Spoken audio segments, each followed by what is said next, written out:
Hi, everyone. Welcome back to the Full Contact Podcast. As always, I'm Dean, and I'm joined today by my father, Bob. Thank you again for joining us. Not too long ago, we did an episode regarding the war in Iran and why we were there, and we decided to go into some interesting rabbit holes as we were looking more into it.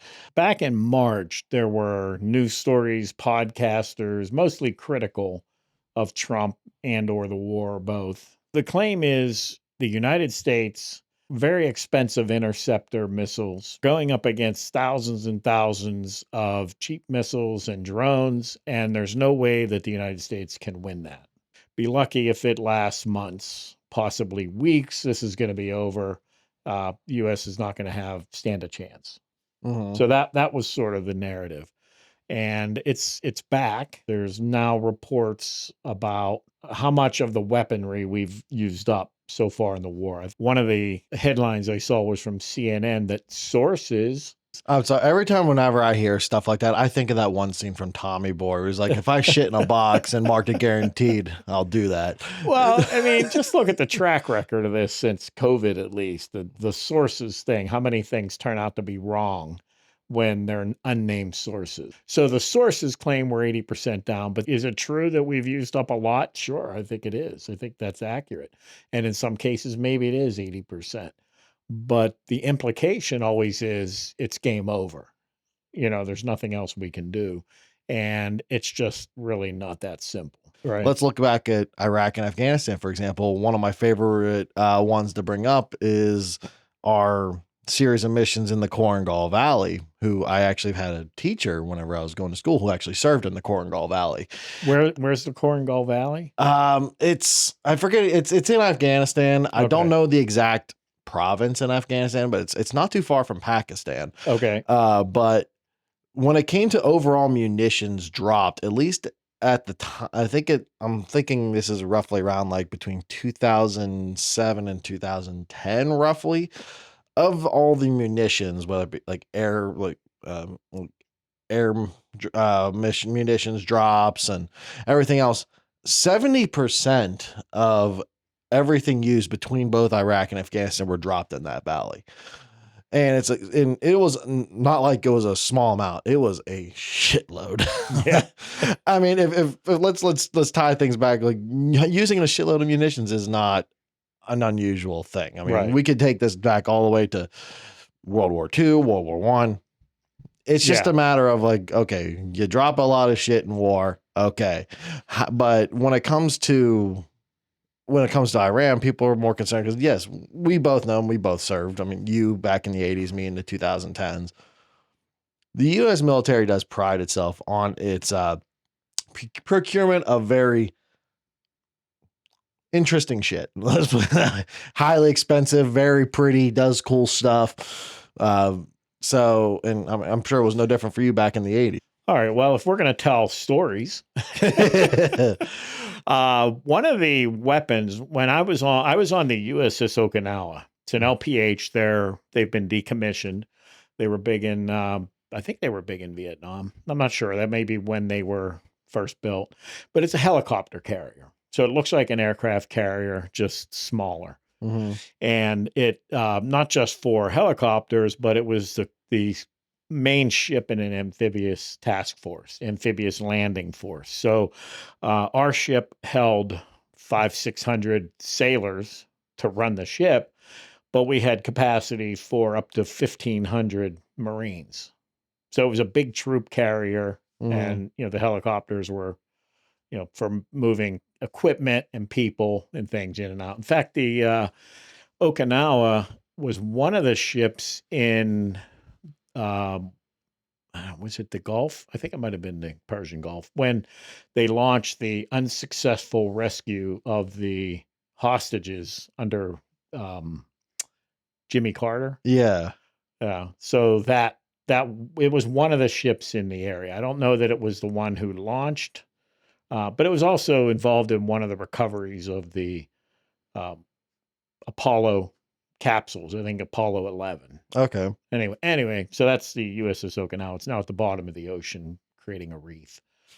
So when we went into overhaul, when I was on it, we went into overhaul, which is a scheduled basically gut the whole ship, put it up on literally dry dock, and refurb the whole ship.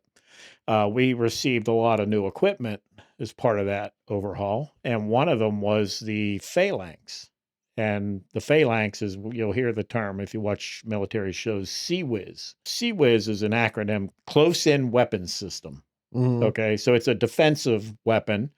Prior to that, we had the Beepedimas missiles on this ship, but the Phalanx was very new. And now Close-In Weapons System, or CIWS, is a generic term. There's a lot of different things, that comprise that. But it's basically a Gatling gun that looks like R2-D2. So you've probably seen those. Oh, absolutely. We were one of the earlier adopters, certainly not the first. But yeah, so the dome part of R2-D2 contains its own radar. So it was automatically, you locked it onto a target. And if a missile or some incoming weapon, it just fired. I don't know what size. It might have been bigger than 50 cal. You'll have to look that up. I don't know what size bullets there were. But continue with your story. I'll look it up for you. Anyway, it would fire in bursts. So there was one on the front and one on the back because you have the superstructure there. You didn't want to, that would block part of your, place that you can fire. So they would coordinate and basically fire bursts of these bullets at the incoming weapon to neutralize it. So it's a 20 millimeter. 20 millimeter. Okay. And that's, so 25 millimeters, about an inch. Mm-hmm. Okay. So it's quite a bit bigger than a 50 cal. Mm-hmm. It's probably a 70 cal, 80 cal. So you were asking about technology, but they're still in use today. Mm-hmm. And it's now part of the Aegis system on the ship and I don't know what that acronym stands for, AEGIS, but it's really and now they probably have a lot of AI controlling it, but probably of these weapons are all integrated to automatically, now somebody has to turn it on, somebody has to, engage it, but once engaged, it will automatically track and target and take care of the target. So, Phalanx is still a big, important weapon, a defensive weapon that they use. Mm-hmm. But yeah, so I have an interest in what sort of weapons we use and, what's going on. So when I hear gloom and doom, just weeks into the war saying it's over, we're done. It's no, there's no way we can win this without a ground invasion because, Trump said there's no ground invasion. And that still could come true. I mean, here's the thing. If you make especially negative predictions, if you just keep making negative predictions, eventually they come true most of the time. Oh, yeah. So yeah, I took an interest then in what kind of weapons we're using. And when I hear that, and I heard this all the way back to the first Gulf War with Bush, that we were launching $3 million cruise missiles at a couple guys in a tent. Mm-hmm. The economics just don't work out. And, so the term that the military is using is cost exchange ratio. And they do take this into account. So if Iran is lobbing sub $1,000, say $1,000 drones by the thousands at your ships, and you're defending it with a $3 million interceptor missile, financially that doesn't work. Mm-hmm. But even if, and money is a factor because, in war, countries our revolution was largely fought because Britain needed money after the French and Indian and the other wars they were trying to fund. And Nazis rose to power largely because of the economic fallout of World War I. Mm-hmm. So yeah, money matters, but even if it didn't, the time you have a limited supply of these weapons and they're so complex, they're so elegant that the time it takes to produce them is extremely long. Mm-hmm. Where if you're using, a basically commercial drone technology, you can churn those out pretty quickly. So they're cheap and quick to make and things like that. So there's a mismatch there. Makes you wonder if the military industrial complex is really starting to sweat right now. Well, it's interesting you say that. Are you familiar with the Millennium Challenge in 2002? You've mentioned it, but Okay. You're the one that did all the major research. So that's your domain right there, bub. I can speak to it. I just want to look up the guy's name, Von Ripper. I want to make sure I get his name correctly. He's retired Marine Corps Lieutenant General Paul Van Ripper. Oh, Riper, Riper. So it's probably Riper. So in 2002, the Pentagon had set a strategy. I think they were calling it network-centric warfare. And what it was, they were sort of copying the Amazon UPS model where it was the technology was coming where you were seeing where your package was at any given time. Now we take it for granted, right? So that was a central computer network with sensors and tracking, data collection, points all over the country feeding up into a tracking computer. So they said, well, this is going to be the way we're going to organize our military. So we're going to do a, network, centered architecture. So they spent all this money developing this, and their idea was we can respond to threats and make changes to our strategy in war and things like that very rapidly. So we'll have all this great control, perfect communication, perfect control. This will be awesome. So it's a big, expensive, elegant network. And I guess it was Congress that asked them to do like a war game to test this idea. And I know it might have been $200 million even in 2002 money. It was a big chunk of money. And for these war games, they use computer simulations. They deploy actual troops. So where they have troops stationed in different bases and things, they have them do different exercises. And these are all sort of data points to point towards how the war is going. And they chose this General von Riper to be the red team. Now, the red team is always the opponent. The blue team, is the U.S. And they said, we want you to run the red team as if you're a rogue Middle Eastern state. And he took basically what Iran had been doing as a result of, some things they saw us do to Iraq in the first Gulf War. They said, look, we can't build a Navy to compete against the U.S. Navy. We can't fight them symmetrically. So they came up with this idea of a bunch of cheap stuff. So just a lot, imagine, I don't know, you have a strong man, right? Weightlifting champion, and you attack him with a swarm of bees, a bunch of little weak things. That kind of an idea, So von Riper looked at what the U.S. was doing, and he said, well, they're going to monitor my communication system. They're going to disrupt it if they want to. So I'm not going to use electronic communications. We're going to communicate with motorcycle messengers, and we're going to use MOSC, speakers, sound systems to communicate instructions and statuses and things like that.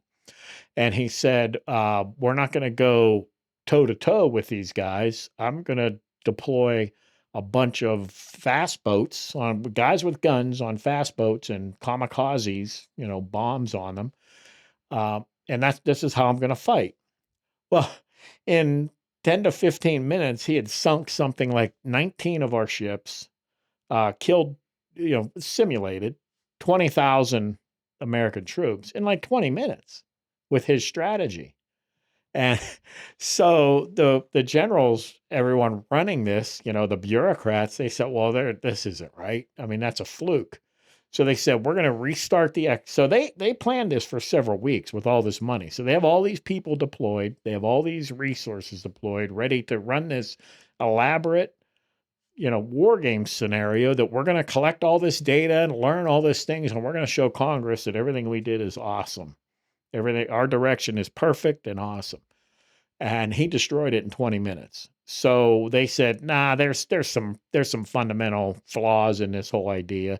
So they put constraints around the red team, what they can and can't do. They restarted it, refloated all the ships. They started the thing over again.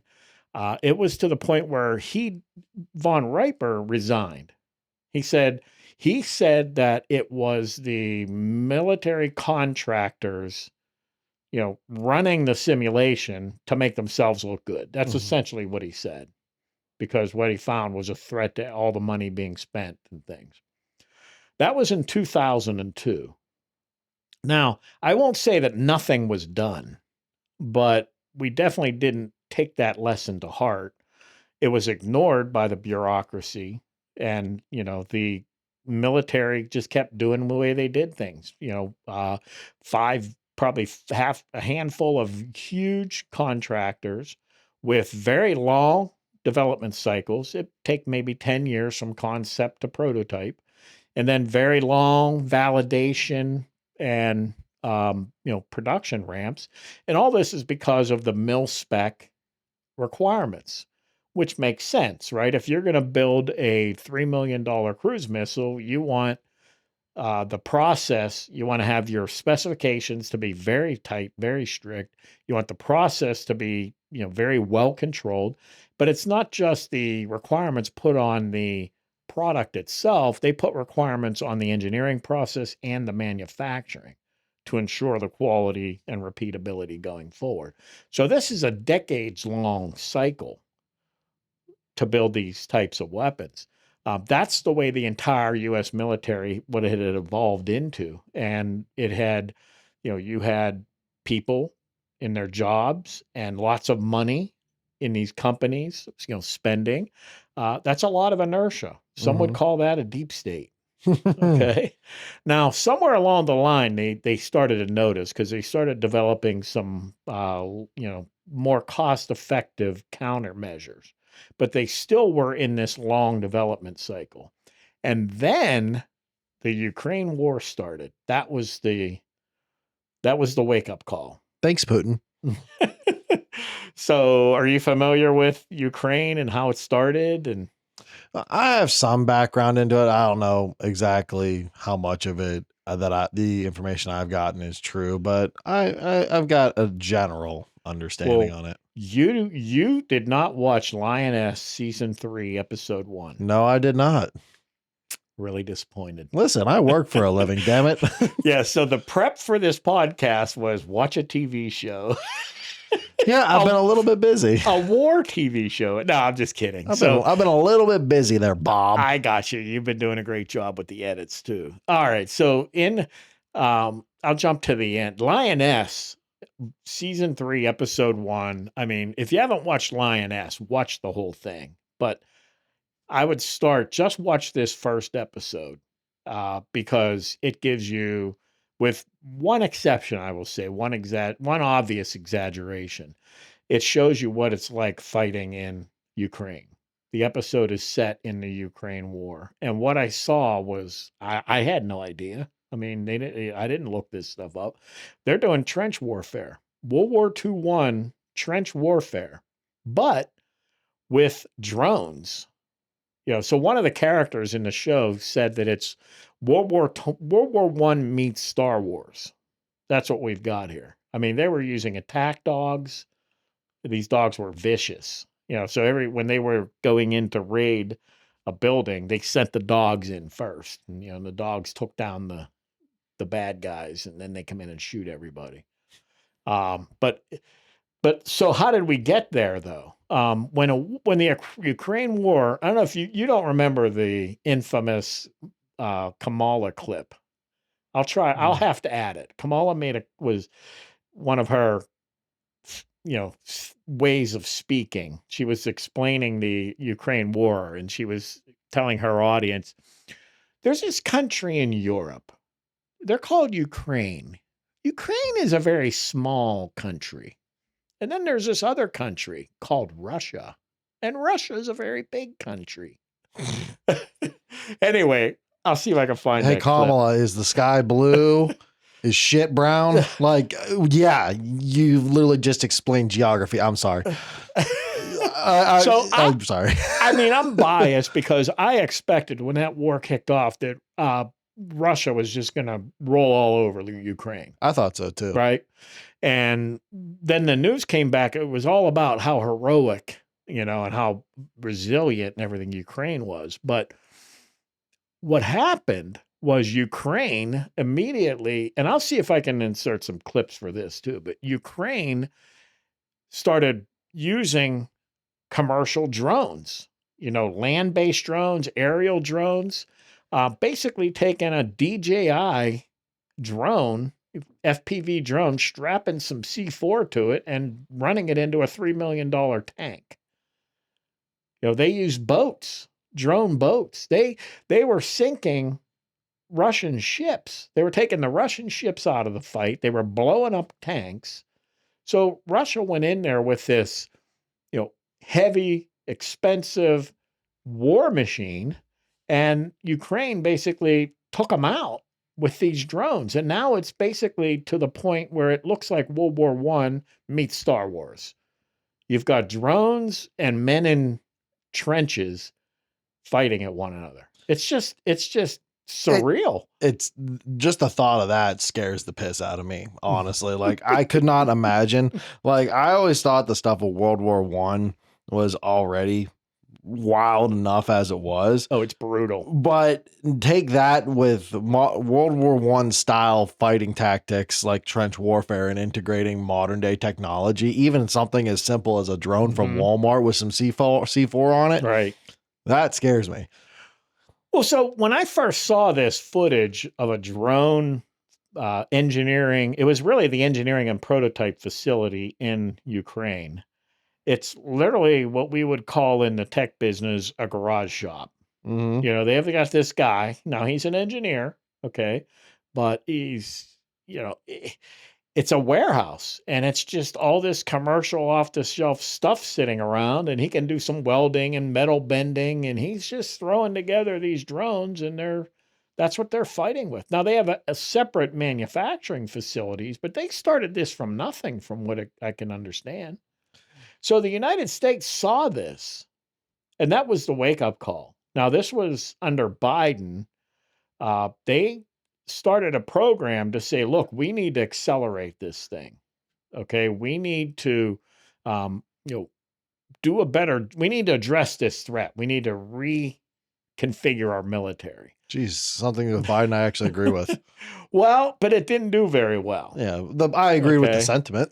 They had separate efforts going on for each branch. Obviously they wanted to try and attack the development cycle, and I think they accelerated some of that. By the time Trump came in, that is one of the reasons that I believe he picked Pete Hegseth for Secretary of Defense. Critics said Pete Hegseth is this, young, inexperienced, he's just some, this is where I got to interrupt and kind of give a hot take. Because I mean, so I don't know who the Secretary of Defense was when it was your time in the military. I can't draw exactly because I was between the end of Obama and beginning of Trump's first one. But for me, I wish to hell and back that Pete Hegseth was our Secretary of Defense back whenever I was in. Right. Because like with all the things he's doing from a soldier standpoint, from just the guy, just a grunt, he definitely embodies a lot of the things that we see going on, at least what us younger ones were seeing going on in those times of war, and really pointing out a lot of the bullshit that we were dealing with, including cutting out the military bureaucracy, even just amongst the ranks. I mean, I'm sure you probably remember from your time in when, like, thinking back to that exercise in 2002, that whole thing got nixed because it made people look bad and they wanted to protect their image and all this money going towards the military industrial complex. He's not that type of person. He's like, okay, what is it that's gonna happen that makes us a more efficient fighting force? And quite honestly, it's whether it's seeing him do PT with other soldiers, Marines, sailors, or him telling them like, hey, we're cutting out the bullshit now, and we are going on a heavy, even just something as simple as fixing the standards. I don't agree with all of them, but like, you know, when it came to like PT standards, PT standards and whatnot, and that everybody's equal and everybody has to meet the same metric. I think that's awesome.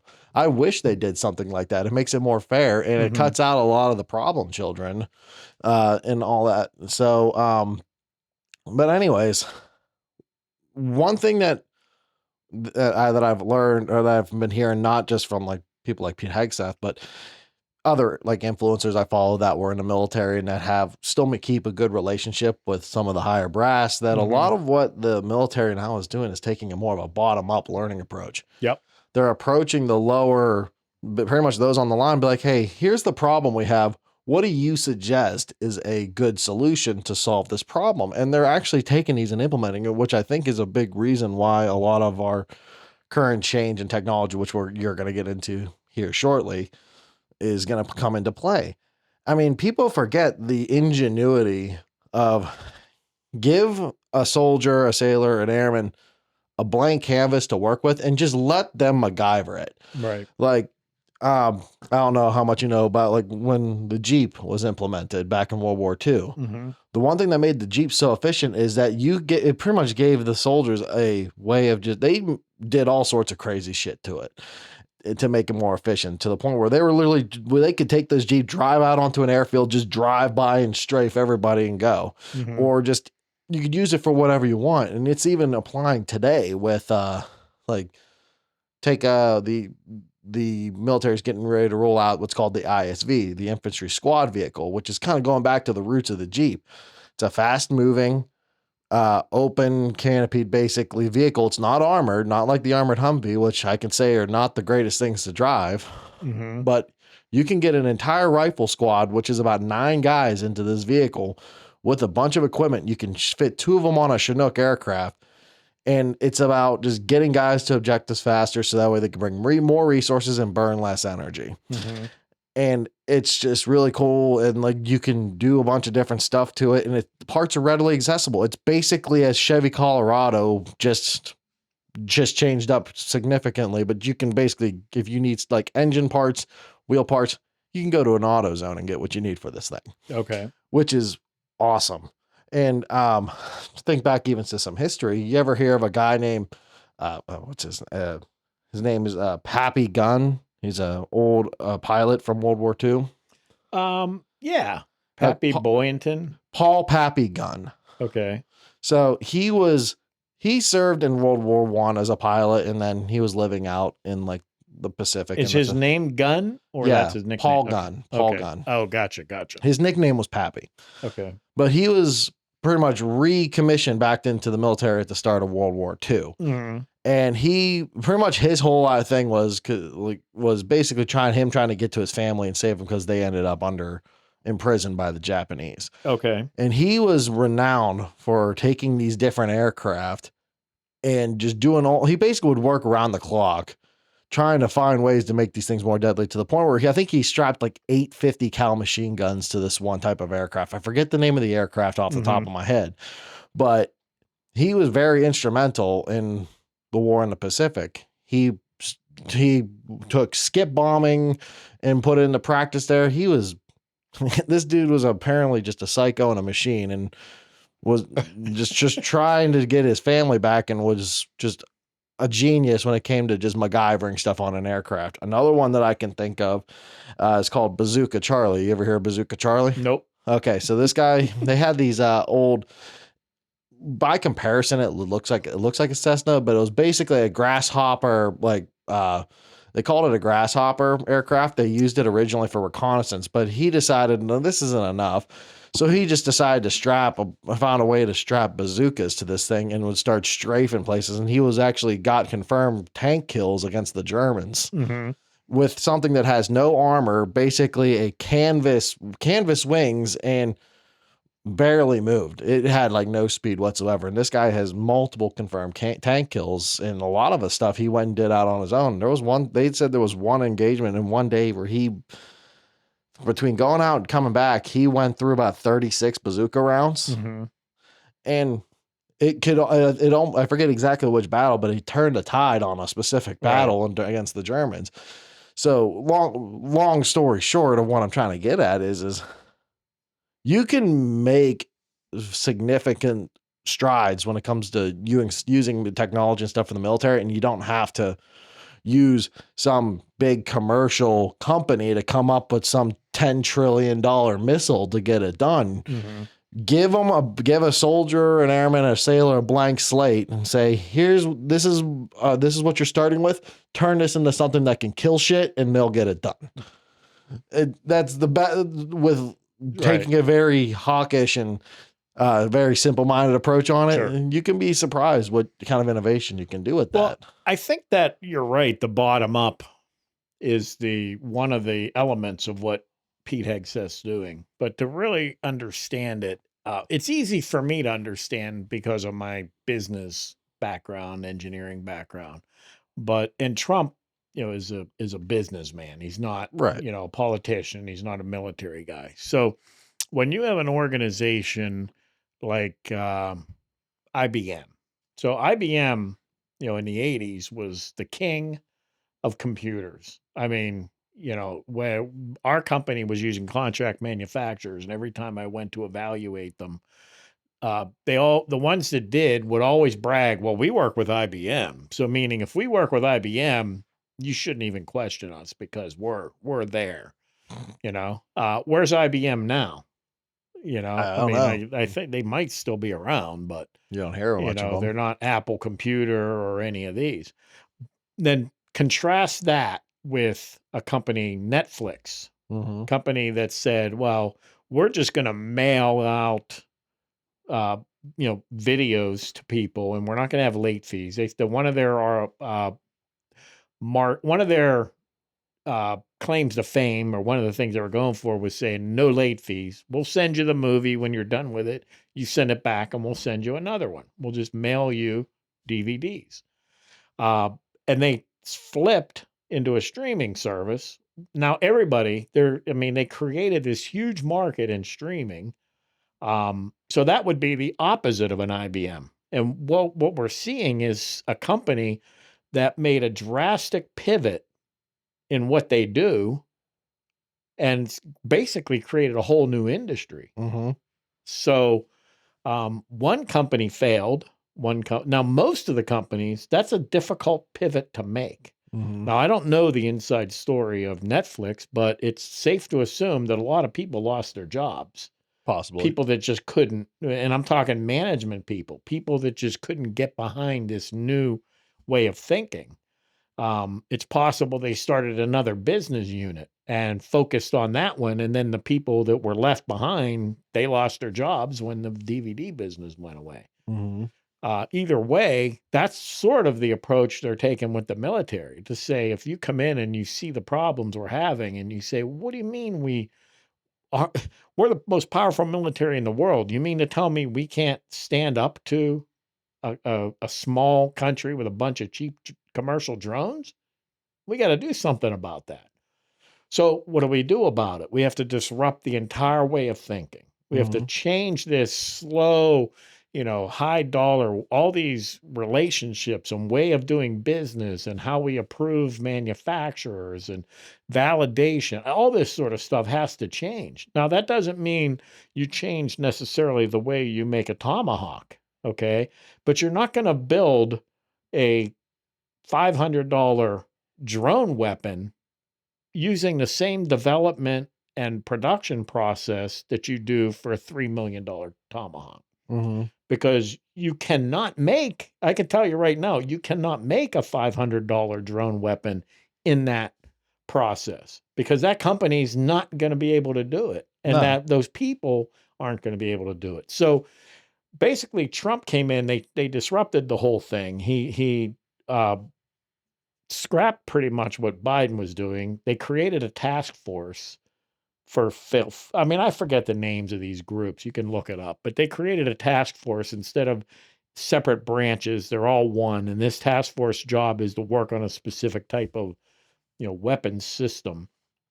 Now, there's a lot of pushback. There's a lot of people ingrained in that way of doing things. And, We're talking boomers, we're talking, people that are bureaucratic and have been in this their whole lives. And, some quit, some got fired. Mm-hmm. I mean, I'm sorry. That's just, That's if the progress of everything. if you're not part of the solution, you're part of the problem. Mm-hmm. And sorry, but you got to go. Now, of course, if for political purposes, people that don't like Trump they say, "Well, this is dangerous. Look, this is terrible." That the assumption is that the generals that lost their job, they're credible. They're good people. Trump's just a crazy lunatic. So, but that's what they're doing. They're disrupting and changing, even to the point of renaming it the Department of War. Now, it's still officially the Department of Defense. This is a secondary naming.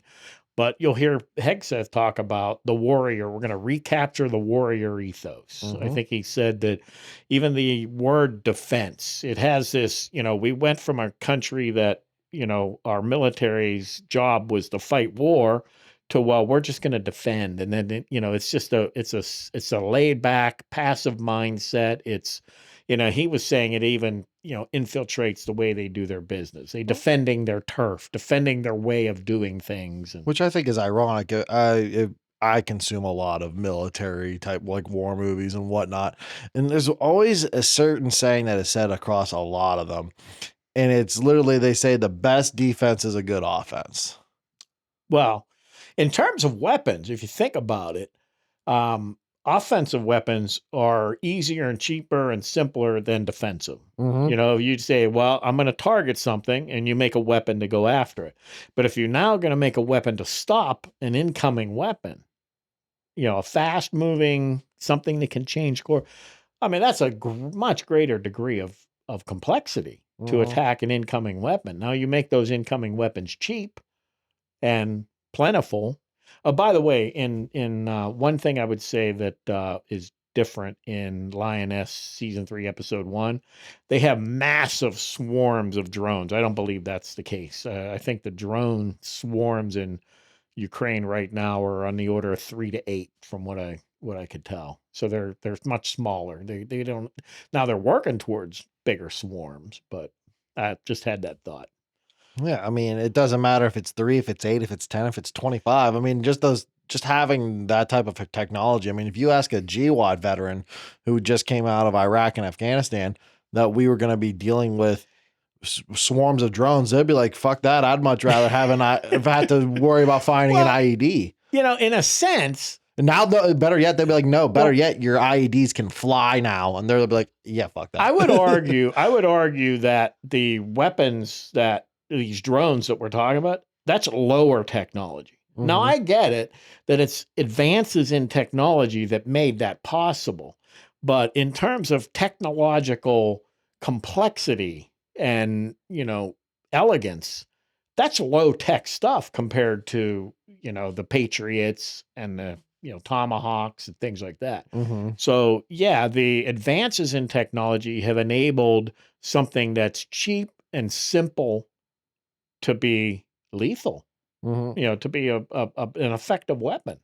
Well, a lot of people just don't realize, like, don't get me wrong, having that high quality tech of expensive bombs and missiles, I think there is a necessity for it. Don't get me wrong, but you can't. Oh, there is. They're not going away. Oh, absolutely not.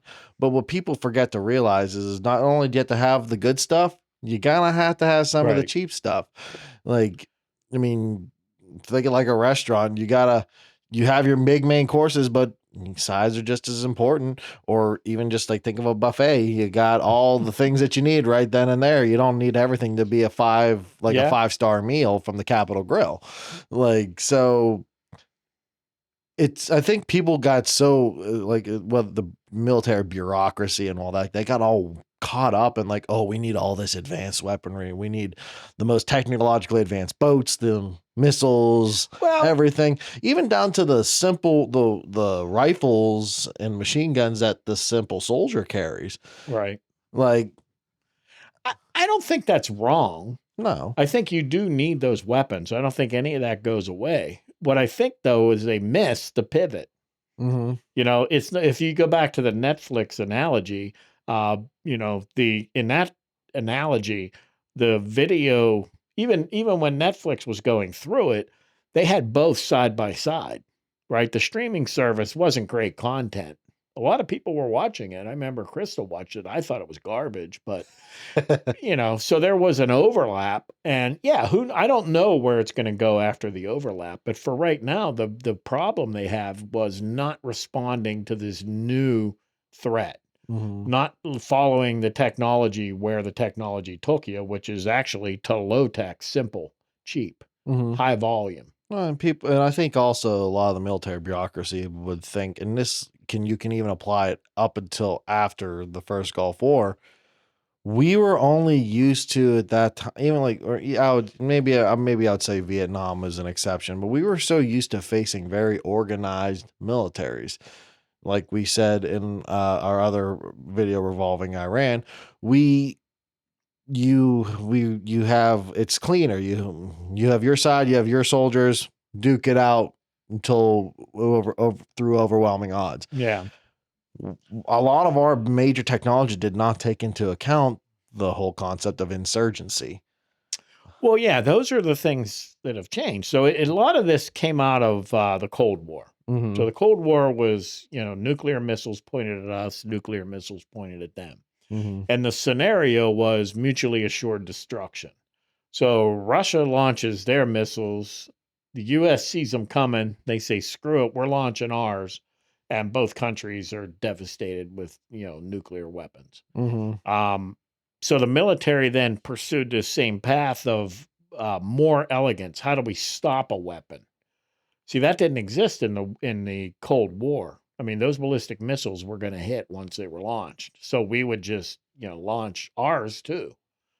So, it did make sense and it did have its place. But then you're right.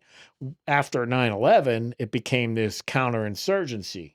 And that's where with IEDs and you're in you're in with the people, the combatants are mixed in with the population, and half the population supports the insurgents, and they're smiling at you and stabbing you. It's just, but the IED threat caused them to have to start armoring Humvees. I remember the news stories where it was like,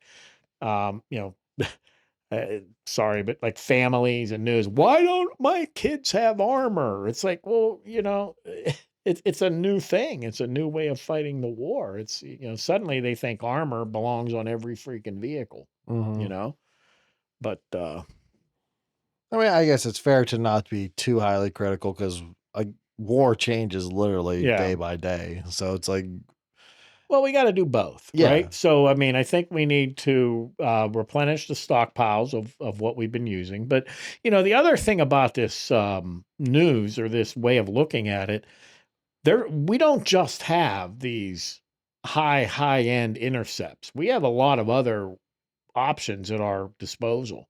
Now, some of it is not in high volume yet. Some of it's still new technology, but there's a lot. Like, for example, if that stuff was true, if you recall in the first few weeks of the war, there was lots of video of Iranian attacks. You saw the missiles and the drones attacking Saudi Arabia and Israel and other countries over there, right? It's like a nightly thing. That stopped. Why did that stop? Well, that's because of the efforts of our military, taking out their ability. Now, people will say, well, they're still launching. Yeah, but they've got tens of thousands of these things and they can't launch at will like they were because of the tactics and strategies that our military has employed to basically disable their dome. They have a air defense dome similar to what we understand as the Patriot and the Iron Dome. We've taken it out so that we can fly our planes over. Now, it's not 100%. They still have some, but we've attacked their radars along the Gulf. We've used bunker busters to attack the caves where the missile launchers and drone launchers are. So they have underground facilities, but we bombed the entrances. Now they clean them out. They excavate them. But we've taken out the roads that are used to bring the parts and the materials and the fuel and things that they need to launch. We've taken out the heavy equipment that they use to load the drones and the especially the missiles, they're heavier onto the launchers. Sometimes you hear what you think are conflicting stories. So the media say, you hear the military say we've taken away their ability to launch at will, or we own the skies. And then they say, well, we saw a missile get launched, so obviously that's not true. Well, one, so I mean, the military is calling those nuisance.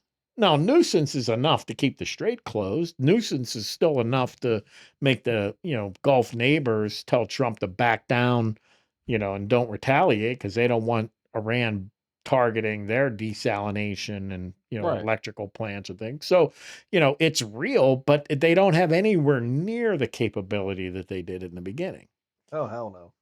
But we also have, other weapons that are low cost that, meet the cost exchange ratio goals that we're looking for and at an advantage. Why don't you enlighten us? Well, directed energy. So I think the Helios has made some news. The Helios is a big laser directed energy. It ties into the Aegis system that the Phalanx uses. Okay. This system that integrates all these close in protection system that it'll detect the threat and then respond to it. So they have the Helios is actually tied into that. It's not a manual separate weapon. And it has enough power not just to disrupt and blind essentially the drones, but it can actually melt them. Now there's only one of them. It's the prototype. So once there's others planned to be built, but here's where we're talking about, expediting that process. But there's probably another 8 or 10 smaller, not tied in with the Aegis system on ships over there, directed energy that they can blind the drones. We have the advanced precision kill weapon system, which is a low cost missile, laser guided that can be used to target, these drones. There's one of the coolest ones for me is they're 30 millimeter and 50 millimeter. They have these airburst munitions. They were originally meant for trench warfare. And so there's electronics inside of 30 millimeters, about 1.2 inches. 50 millimeter is about 2 inches diameter. So it's a bullet, basically. Inside of it, it has a real hard metal. I don't know if it's titanium or something, but it explodes and, propels this shrapnel out there. So basically a big bullet that turns into a bunch of little bullets. It's just like a cloud of bullets, right? It has electronics on it that when it leaves, so if you're targeting a trench, okay, you fire the gun, it already measured the distance because it needed to do that to target it anyway. Just you were in artillery, right? So you know how far you got to go. So you need your distance so you can get the right trajectory. But as it leaves the muzzle, it's a timer is started and it's told when to explode. So when they don't want it to explode on impact, they want it to explode in the air. So if you're targeting like a trench, if it doesn't go right in the trench, it lands beside it, it doesn't hurt anything. So, but if you get over it and you explode it and it's got all this shrapnel, it attacks everything in the trench. So they've got those, which they can target the more expensive, slower moving drones. Okay. Because you know how far away it is, boom, and it, creates a shrapnel. But it's not so good against these fast moving, real cheap ones. So they have one in development right now that on board has its own radar. So not only that it's not just a timer, but it can actually target a swarm of drones. And the bullet, when it's not going to change its trajectory, but you aim it at it. And when it senses that the targets are nearby with its own radar, it'll explode and take out a whole group of drones. What else did they? You said we also were developing some unique drones of our own too. Well, I think I haven't seen any detail on, the real commercial style drones. I would like to see that. I would like to think that we're doing that. Okay, but one thing we do have are the Lucas drones. They have 1,000 deployed now, and I think there's, I don't know, 6 or 10,000 close to being finished. And the Lucas is a uh, reverse engineered Iranian Shahed drone. So the Shahed drone that they developed, then they worked with Russia. Russia improved the technology. So those are the drones Russia's using.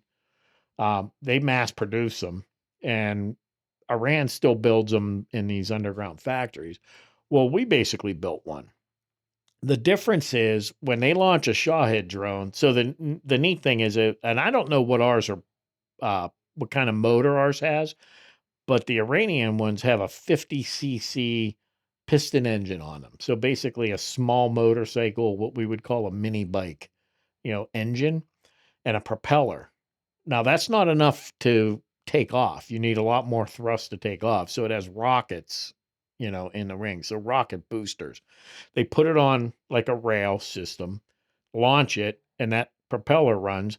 They program the GPS coordinates essentially of the target, and you just let it go, and it's a kamikaze, and it finds its target. But once it goes, there's nothing you can't change it. You can't talk to it. You can't redirect it.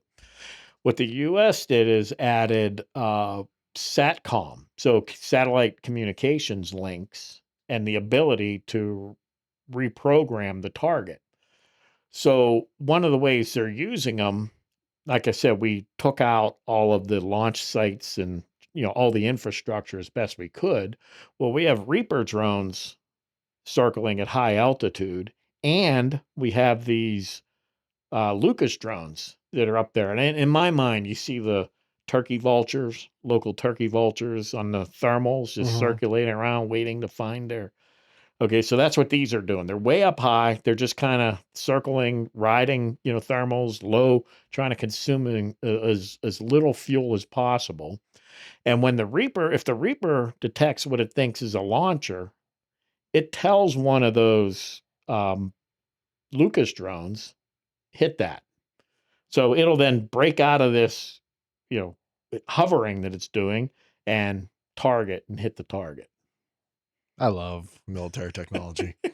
Now, what I did find out is in Ukraine, they captured one of Russia's drones, Shahed drone, that they found had mobile data chips in it. So basically, the same stuff in your cell phone. So it can communicate with cell towers. Now, they know that that is being used for navigation. So you can ping cell towers and, you're not relying on GPS exclusively. It's more precise, locating, as long as you're within range of a cell tower. But once it's there, obviously you can dump data into it as well. So if, they have once you have the communications link, now you just need to develop, the capability for it to redirect its target, reprogram its target kind of thing. So they may be working towards that, but I don't think it has anywhere near the elegance that I just described with the working with the Reaper drones. And I think, yeah, so those are on the same price point as the Iranian, Shahed drones. Yeah, which by comparison to like a whatever, a Tomahawk missile or whatnot is, you could probably do hundreds of them to one Tomahawk missile. Right. So if anyone's wondering, and you should, when you hear some of this news or read some of this news, that why didn't we do anything about this? Well, we should have. We should have acted much sooner than we did.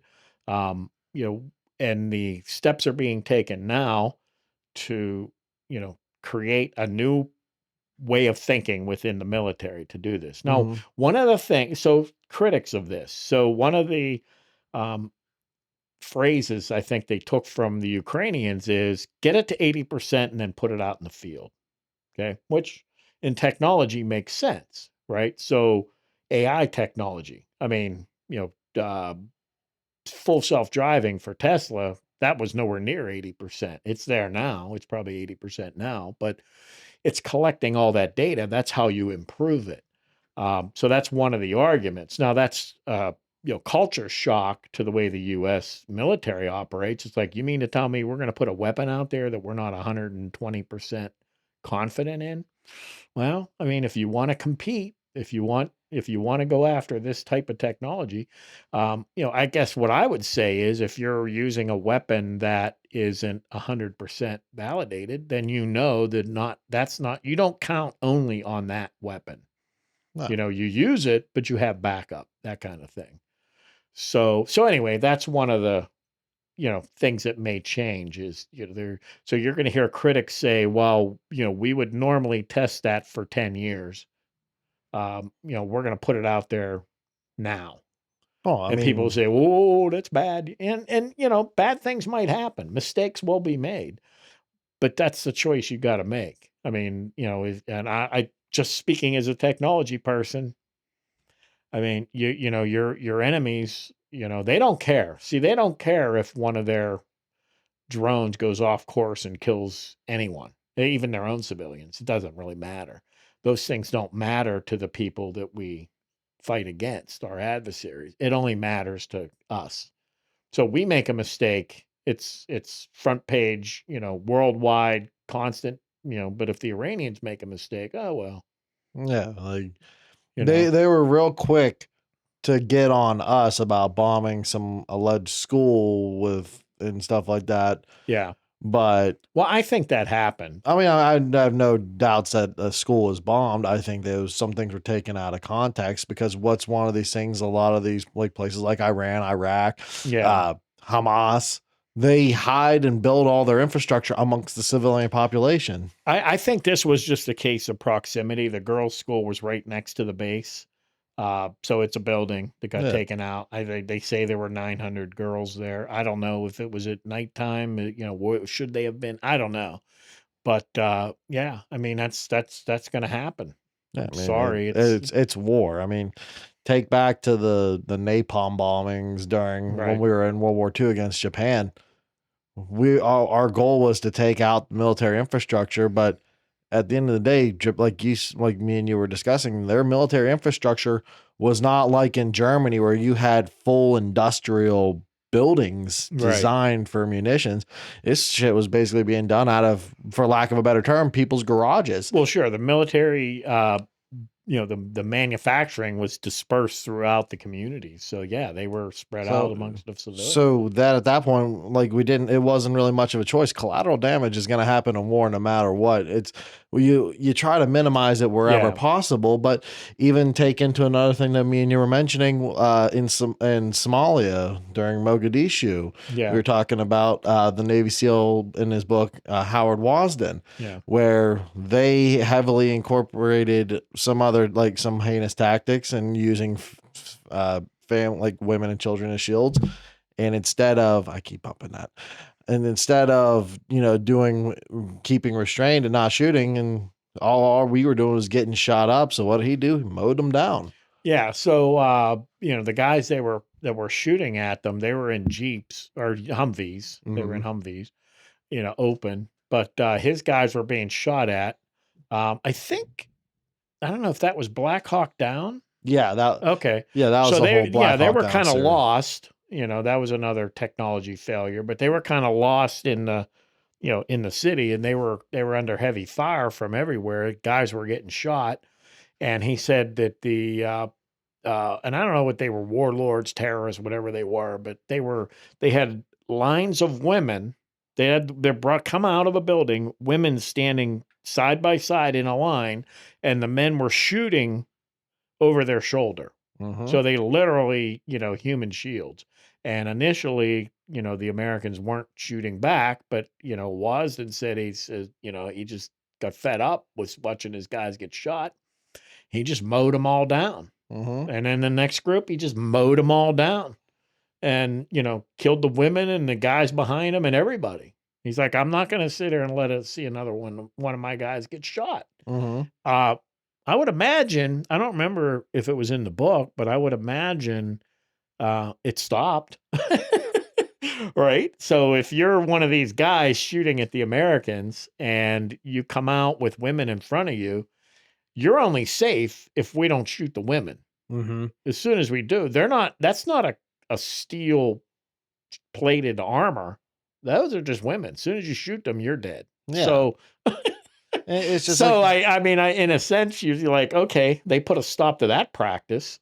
it's just like people just got to realize the intent is never to harm Yeah. the civilian population, at least for at least for someone like us.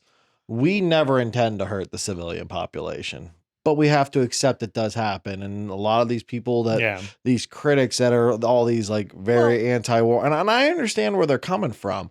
Like I get the whole war fatigue and the whole anti-war, and they want to be more about peace. It's not that I don't understand, but also at the same time, war is a little bit more of a complicated thing, and you gotta have to understand that you can try to limit collateral damage as much as you want, but at the end of the day, it is not 100% unavoidable. Well, the Vietnam days are way behind us, where they left demonized the troops. They went overboard when the Gulf War started.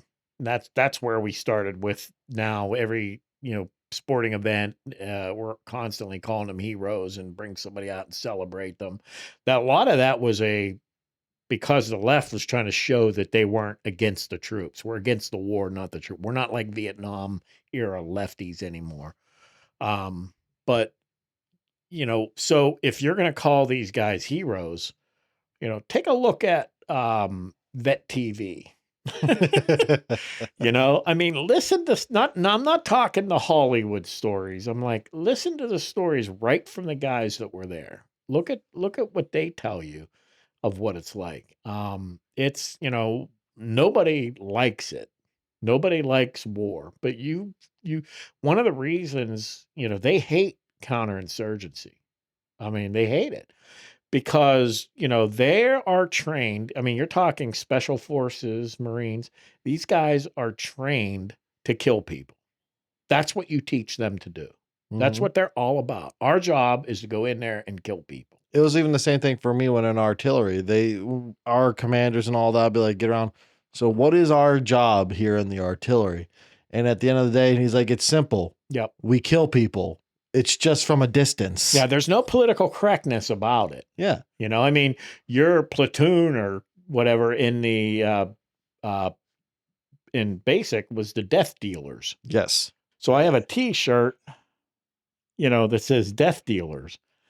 And, even for me with my background and everything, I was a little like, well, that seems a little provocative, but that's just normal, military mindset. That's what you train people to do. Yeah.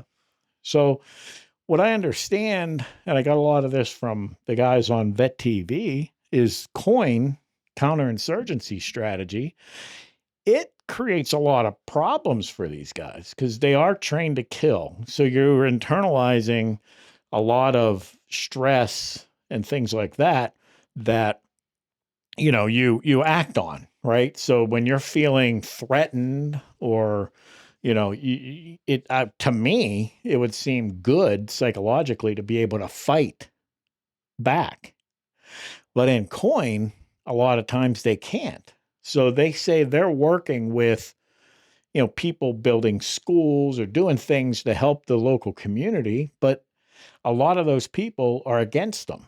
So they don't know. They pretend that they're with them, and then they turn them in, they're informing on them with the enemy, and they get blown up, or they're being told they have to train the military and the police over there. So they'll be training the military. They'll get into a firefight, and then some of the guys will turn and shoot them. They're the guys that are supposed to be fighting with them that they thought were on their side, turn and shoot them. Or even better yet, one of the big things that was always famous, and even it dates back to the time of like Mogadishu, was this whole, I can go on and on about like international law, but like this whole like international influence on warfare now, where they're, especially like when it came to like the UN and all that, their big thing was do not fire unless you're fired upon. And you would have these instances where you need to take a preemptive action in order to prevent some sort of, whether it be one of you, your guys, or a civilian from getting killed, but ROEs dictated that you were not allowed to do that. And at least maybe not for me directly, I didn't serve in a time where I was actively in a war zone, but I know people that have, like, I've served with people that have been in those combat scenarios, and they looked at it as like, you're wanting us to fight a war with basically one hand tied to our dicks. Well, yeah. I mean, it's frustrating. So the rules of engagement, they would be out on a patrol doing whatever they do, and they come under fire. They would have to request back if they could engage. And often they were told no. And the reason was it was too high of a risk of military casualty. Or I'm sorry, there was too high of a risk of civilian casualties. Mm-hmm. And if a civilian gets killed in this exchange, that'll be politically bad for us.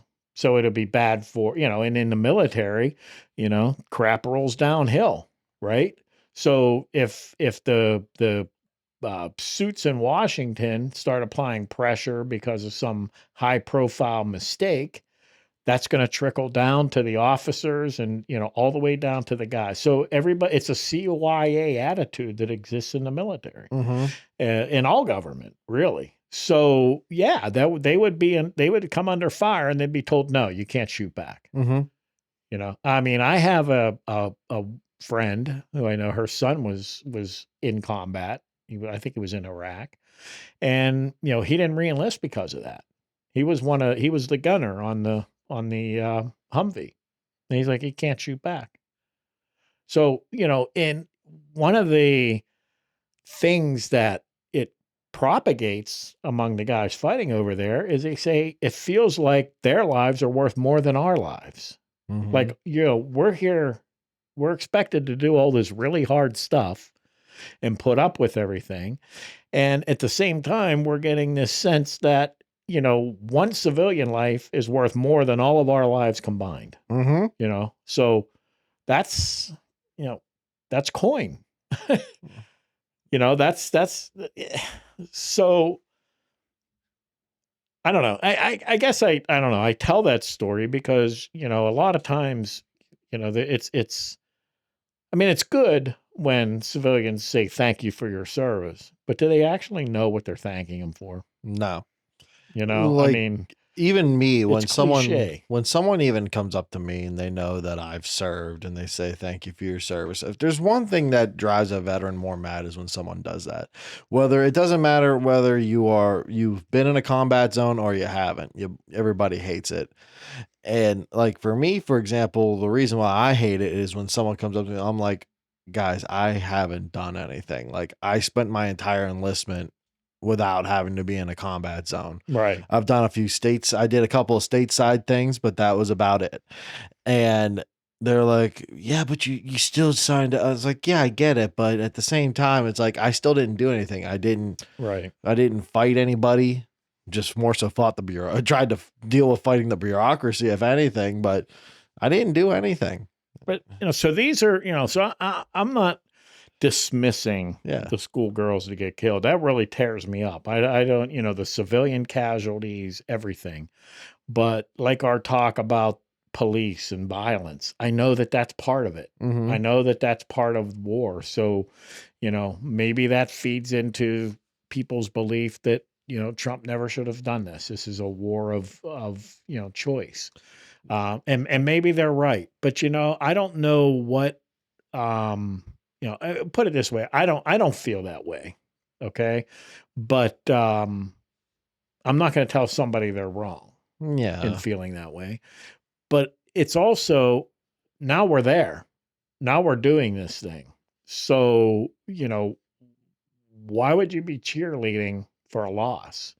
I mean, Trump did say no ground troops. I mean, I think what we're seeing is the reality. They know the politics of the United States in Iran. They know what the midterms mean. They know that Trump, that in World War II, like you said, we firebombed, 40 to 60% of 67 cities in Japan before we dropped the atomic bomb, killing at least double the number of civilians that both the bombs killed in a fiery inferno. That's what we did. Mm-hmm. There's a reason we did that. There's a strategy behind that. That's really like horrible. Okay. But what is our, I mean, pacifism doesn't work. I mean, No. because you had, they call us colonists and all that. They were imperialists. I mean, they were taking over Japan or I'm sorry, China. They were a threat to global peace. It Mm-hmm. wasn't, so it was a Hitler like threat. So I'm sorry, but we can't let that go. And it was ugly and it was horrible. And, we should never glorify it or dismiss the tragedies, but you also shouldn't take something like that school that happened and say, well, that's it. It's, the United States is evil. Donald Trump is evil. It's over. There's no excuses. 900 kids died, blah, blah. Well, I mean, it's put it simple and for all of you out there. I mean, I guess it'd be nice. It's nice. I guess there's a temptation to live in a world that's that simple. I mean, that cut and dried. Let me just take my side, surround myself with people that agree with me, and stick my head in the sand is what you're basically doing. Let other people run the world because you're not helping. First world problems. But like I want to say this to all you like anti-war people. God bless you. I love you. Well, I'm not pro-war. Well, like there's a difference between being like warmongering and basic. I'm not saying like. Yeah, I know what you mean. I'm trying to say like those that eliminate that diminish the whole. Like we were saying before, everybody's war fatigue. They don't want us to be involved in war, but they forget the necessity of it. I mean, I don't even think Donald Trump actually wants any kind of war conflict. If he could have it his way, I think he would say like, hey, we can handle all this through diplomacy, but that's just not the reality of everything. Yeah, I mean, all the bombings and everything we've done over there so far is all about leverage. Yeah. He's trying to get leverage over them so that they'll negotiate something and, end up with peaceful, Middle East. That's what his goal is. But basically what I'm trying to get at is when it comes to international relations and having to use war as the tool on your tool belt, you cannot win these sorts of things off of your feelings. I'm sorry. Like I understand your sentiment and I love you for it, but at the same time, you are a very single track frame of mind with it. And I don't like war as much as the next guy, but I also understand its necessity. And at the end of the day, we got involved in this. And if we're going to get involved in something, we should win. And your feelings are not helping us win. We can debate your feelings after this whole thing's over. How about we focus on getting this thing won first, and then we can play the politics about it later. Like, that's just my whole thing. Don't because you're going to hinder everything you can. I'm pretty sure there's generals in Trump's lineup right now that are saying, hey, we need to expand this in a certain way in order to get a full victory out of this. And it's like when you say with ground war, I do think that it's going to involve boots on the ground at some point. It may not be exactly ours, but I feel if it's going to be anything, I feel like it's going to be our proxies in the Middle East, probably with like Israel, Saudi, and all that stuff. Get like more of these Abraham Accords, states, countries unified together against Iran, and that's the way I would do it. I personally, think for me, the problem with boots on the ground is what do we do after? See, that's why again, I think Trump's pursuing a Venezuela thing. Yeah. He doesn't want to, but technically we had boots on the ground there too. It was just a Delta operating team. Right. It was in and out quick. But I'm talking about a regime, Iraq, Afghanistan regime change. That's not what anyone wants. No. I mean, but you said maybe someone else. Well, I mean, if that's truly what Saudi Arabia and some of the other countries over there want, then maybe they should. But I don't know. Do they have a ground army capable of doing something like that? I'm not 100% sure. I don't even know. I haven't really done any research into any of the Middle Eastern countries' military capabilities. I feel like there should be some out there. I mean, you got the states like we all know, like Egypt has a standing army. It may not be huge. I feel like with the resources that Saudi Arabia has, they have to have something. Right. I just don't know the extent of it. I mean, would you say it feels like we're at a stalemate right now? It can come off as that, yeah, but I think it's because we've dominated so much. We're kind of running out of shit to blow up. Well, yeah. So that's one of the comments, about, running out of, not running out of weapons, or the fact that it doesn't work. I mean, obviously, just air campaigns and bombings only get you so far. Yeah. But one of the things that was said, I think it might have been by the Joint Chiefs, chairman of the Joint Chiefs, forget his name right now, but no, my brain's now trying to remember his name. Anyway, he what he said, I think we're at the point of diminishing returns, where, for the effort and the expense of the weapons, especially considering some of the shortages, what are you really gaining anymore? We've disabled their ability to launch and fight and things to a great degree, but we're at a point now where, the diminishing returns, to keep bombing them. What are we really gaining? There's not much left to, I mean, unless you want to literally do what Trump said and go after power plants and things like that. But I mean, like, now Saudi Arabia doesn't want that, and the other countries, because they know that they'll get targeted. Yeah, I mean, and that's just like the crazy complication of this and the geopolitics of the region. Who knows? Even they may even be worried about terrorism within their country. It may not be, their only concern may not be from, inaccurate missiles and, occasional drones. It may be their own people. Yeah, I mean, which is very possible.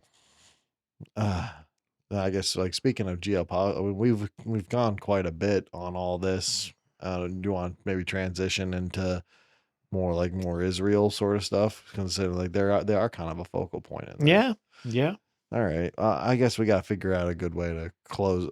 I guess. Yeah. We'll close out. We'll close out our like stuff in Iran. So I guess I'll just say,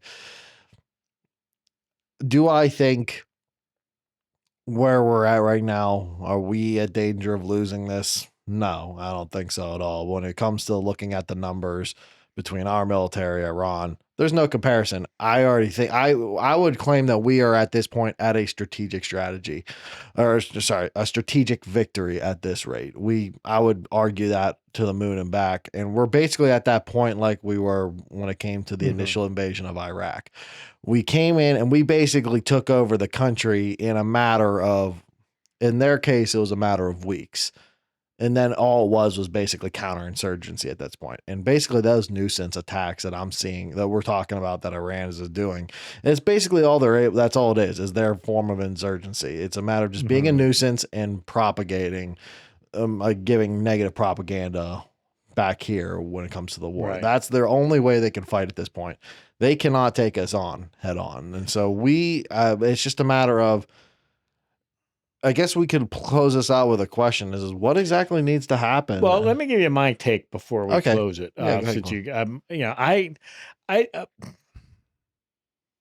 I don't know what the end game is here. I feel like, it is a stalemate. I don't think that it's obviously not a defeat, but will Trump achieve what his goal was? I don't know. I mean, I don't see how he can at this point. But I do think it's possible. We just say, yeah, all right, we just find an exit, a way to exit this thing and move out. The concern, where we're kind of trapped on doing that is, I think that Iran could just close the strait and start charging, people to use it. So in a sense, we're kind of stuck there. But, and the other thing is, yeah, we've done a lot of damage, but, they're trying to repair all that every day. They're there digging out those tunnels and, trying to put things back in order so they can fight. I'm not diminishing or doubting their resiliency. Like if they're anything, those theocratic beliefs of theirs make them a very formidable opponent in the sense of that they can take a beating and come back. Like, I'm not diminishing that towards them whatsoever. Well, I mean, they may be thinking, hey, Democrats win the midterm, which, historically should happen, if you just look at it in terms of history without even thinking about the issues, then, the Democrats put pressure on Trump to get out of there, and in addition to, nonstop impeachment. Yeah, well, that's what we're in for. So that could be they're just waiting for that. They just got to hang in there. Now part of the problem is there's a lot of economic damage. I mean, one of the leverages we still have is we could possibly say to them, all right, we're going to leave. We're not going to let you close the strait. Okay. Because if you do, we'll close it. But we're done. We're done. We're just going to leave you go the way you are, and you're not getting any money to help you rebuild. Just leave it at that. So if they don't have money and they can't move oil, they can't make money. They're just going to collapse internally anyways. Yeah, I mean, they're struggling now. Their economy is just in I think tatters. like $1 US is like 1.64 million reals. It's that number might be a little inaccurate. And there are still people with. I think I heard that they did some. They're still doing. What do they call them? Executions. They're executing people that are protesting and things like that. So. I don't know. Maybe that, and then maybe that might be kind of where we're at now. Is we're just going to stay there, enforce a blockade. We don't have to launch anything else. So basically, keep reconnaissance flying. Yeah. If they put up another radar to try to restore their dome, take out the radar. It sounds like basically what you're saying. More than likely, it's like potentially spark a civil war inside of Iran. Yeah, unfortunately, you would need some factions of the military to take the side of the anti-government group, and that's hard to see how that would happen. Well, I mean, I'm not in there. I'm no. It would have to be more on the it would more have to be on the levels of a civilian level insurrection. You would just have to find a way. Don't they need weapons? And well, yeah, they would just have to figure out a way to get them. A way to arm them. Yeah. I mean, that'd be one way I would do it, but at the same time, not when it comes to these things, there's not exactly a how-to manual on how to end these things. I mean, here's the problem. So you look at the U.S., Civil War and the Revolution. One of the things that's different that the Iranian regime would do is if you were part of a revolution, they would take out your family. Mm-hmm. They don't care. They're like the mob. Mm-hmm. I mean, they have no. They believe what they're doing is morally the right thing to do, that they're serving God. But that's what they would do. They would just blow up your house. So it's just very complicated. Like we can sit here and bounce back and forth. Like we could bounce back and forth on our thoughts and opinions on how this thing should be done or could be done or how it can end. But I think it's probably going to. I don't know for how long, but I think it's going to kind of stay where it is right now. For we're not going to attack them. We're going to maintain a blockade. I don't think Trump's going to make any more big threats, and we'll just monitor what they're doing. If they start replenishing some of these radars and things that are a threat, we'll take it out. Well, he's got until the midterms, I guess, to figure it out, because I mean, at least every effort to block to hinder Trump's ability to stay out there has been blocked. Now, if Republicans lose the midterms, then that's more likely going to be able to be passed through. And then, I mean, it seems like there's a lot more energy on the Democrat side right now. But I don't know. If you look at the issues and things, I don't know if the Democrats winning the midterms is a lock at this point. I mean, if the Republicans can get people to come out and vote, that it's a turnout game. Mm-hmm. So, and that may be part of the reason Trump's holding out. Trump's just trying to if he can negotiate some agreement and ends up with the, straight open, enough time goes by, people forget, so I don't think the midterms are lost. Although, where are we at? We're in August, and Yeah. is it November? Yeah, I mean, the actual We election is only going got to be in 3 a months. couple more months. But here's how people forget. Remember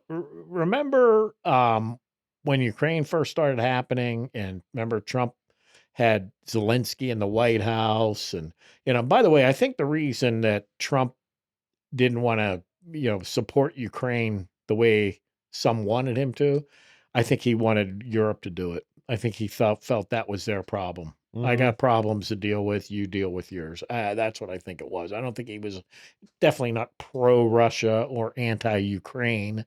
I don't think he liked the way Zelensky seemed to behave, as if he could just take American money and make demands the way he did.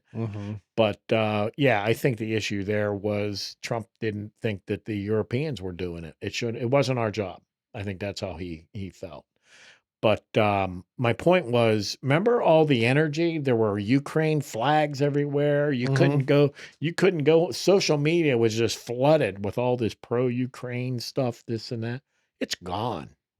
I mean, the war is raging over there, but it's like all that energy, all that attention the American people are giving it, it's just gone.